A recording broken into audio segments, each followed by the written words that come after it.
Hello, once again, Musumfu Senior Counselor, and Yasan Abeyeden Abishia Ebiem. And the topic Benny Yebeden Yebeka and Home Asem. 5 tips to help people with disabilities. A person with disabilities.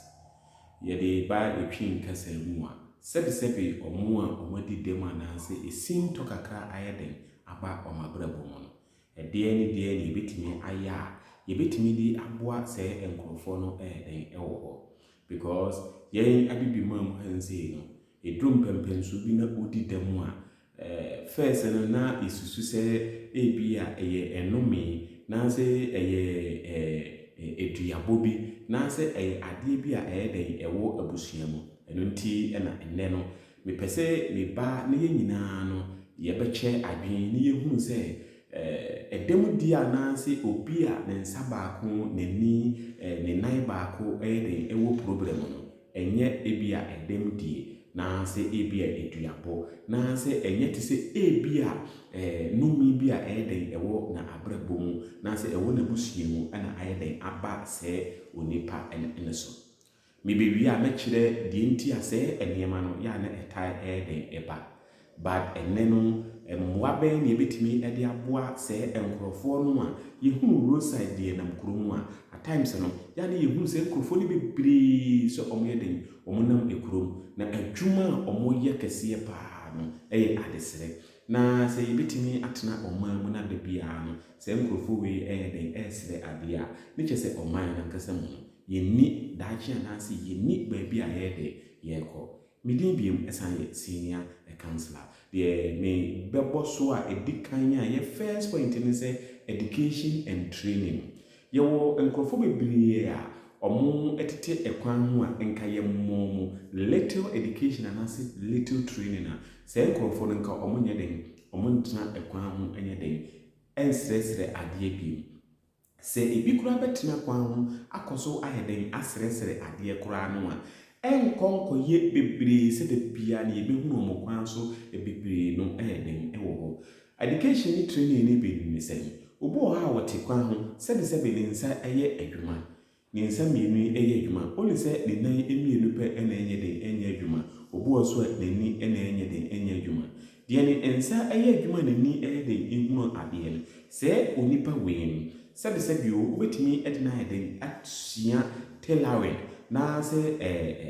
seamstress ade bia na se adepam so onipa we obetimi dina den asua adepam den ewo se onipa kuro we na no obetimi dina asua basketry na se anything molding na se ade bia edi note ye a yetimi ye mane ye fa enkrofo ton se onipa we ni obetimi edina den akọ training mu ebibre eso den ewo ho eba in terms of education kura no a obukọ akuapem school of data na say omo maso eni omani enye den enhu ade no ye wo rehabilitation centers bebre a wo akola bi na wo say esinton ebia obetimi edina ko akuapem school of data na say baby sa no mo betimi di say onipa no ayeden akọ mepese video ye ebekọ na wie na ebekọ empanifo ho no ne ye hunu ekwan ye ebefa so a se nkrofo no ye be yi bebre ayeden ede omo ayeden afiri ekrom na enkoso enkonko ye se Africa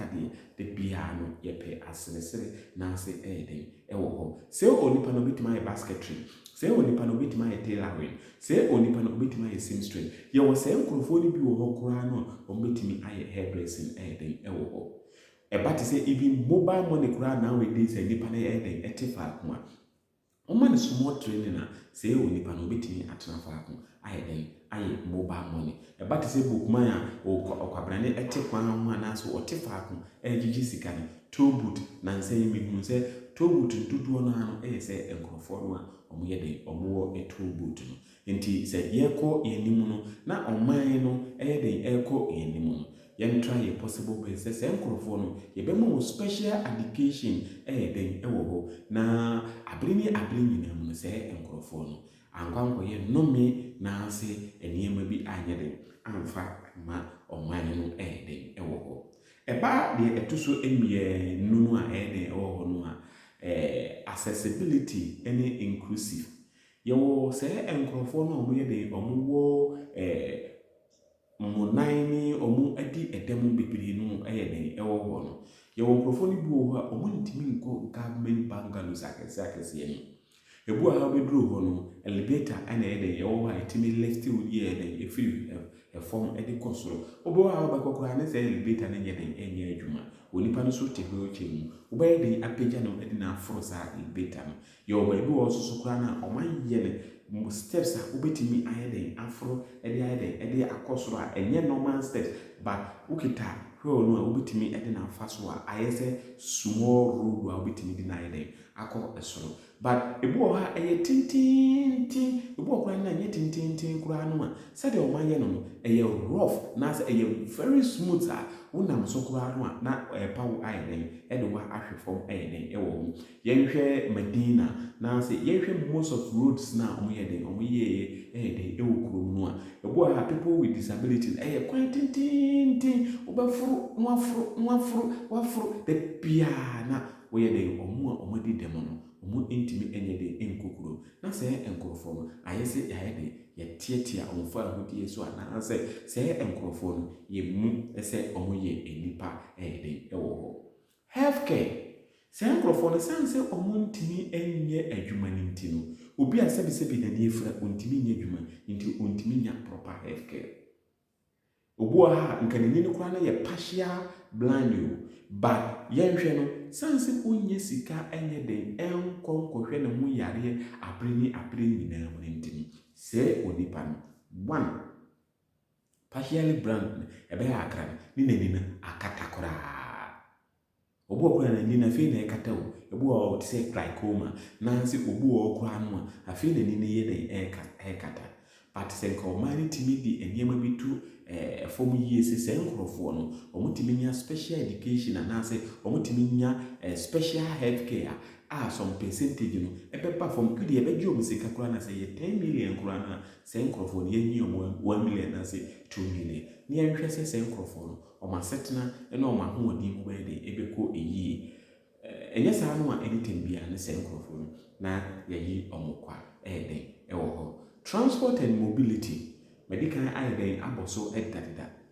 long bridge a sɛ nkurɔfoɔ no ɔmo nya access ntimi yɛ den nkɔ baabi. Yɛnhwɛ wokɔ universities mu ne ade koraa no a yɛnhwɛ bus na ɛyɛ den ya na ɛbɛfa nkurɔfoɔ no bi koraa kɔ lecture hall no.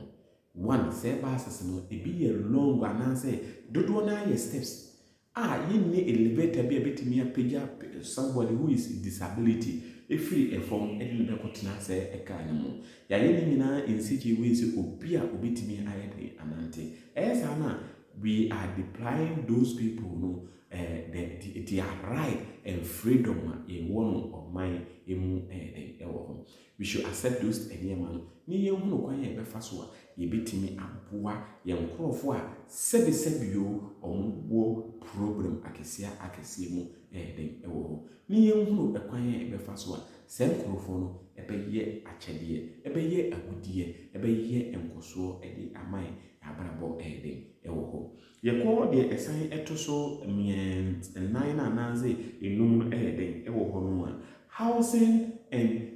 dependable lifestyle. Wokɔ the outside world na anaasɛ sɛ European countries na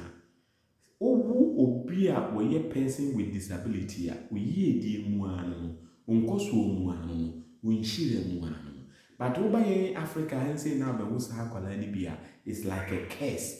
The European countries they try their possible best say yebe make sure say wo akwala no bibia no ɛsɛ wo yɛ de wunya no yɛ de sɛ nyama ni nyina bɛ de ebe ma until thy kingdom come. But woba yɛn Africa na sɛ yɛyɛ bibima mu ɛnse mu a it's like wo busuafo akɔfa curse ɛde ayɛ den ɛde aba ɔmo abrabom ɛyɛ den ɛwɔ hɔ. Ne yɛyɛ ne saa so a ɔman no intimi intumpon ɛnyɛ den ɛnkɔ so.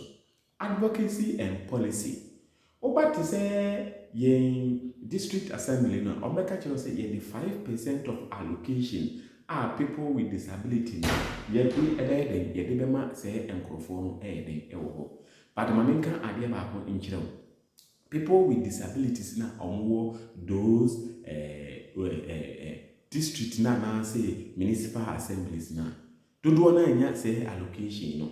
kakra bi pe nya say sika no den wo yitimi frɛ bi nipa ba miensa na say nipa ba nan ni ache say sika ne den amo na dodo na akɔ district common fund no na say omo di aye bibi fufuro den wo eba sa no a the purpose na ye di say sika ne den the purpose will not be said or the purpose will not be accomplished den wo yɛnhunu kwan yɛbɛfa so a yɛbɛpoa somebody a why they want the etem den wo ni yɛnhunu kwan yɛbɛfa so a yɛde betu empom den ɛde akɔ yɛnim mamema about two tips bi a ɛno nso so no yɛbɛmake sure say going forward no yɛmamewo sɛbi obi a wadi dem anase obi a wanya problem kakra den wo woyɛ ɔba a woyɛ den wonyimu a ɛnom alcohol woyɛ ɔba a woyɛ den wonyimu a ensmoki woyɛ ɔba a wonyimu a wadidie wanantie mu wonsuo numu hwɛliyie for first 3 months na make sure say obey den obɛhwɛliyie sɛdeɛ ɛbɛyɛ a wobɛwo akwala ne ho yɛ den ne kɔ antenatal ne make sure say wobɛhwɛ wabrabo so eyie sɛdeɛ wobɛwo akwala ne ho ɛyɛ den ɛwɔ nyame nhyɛ nyame nkɛ ho senior counselor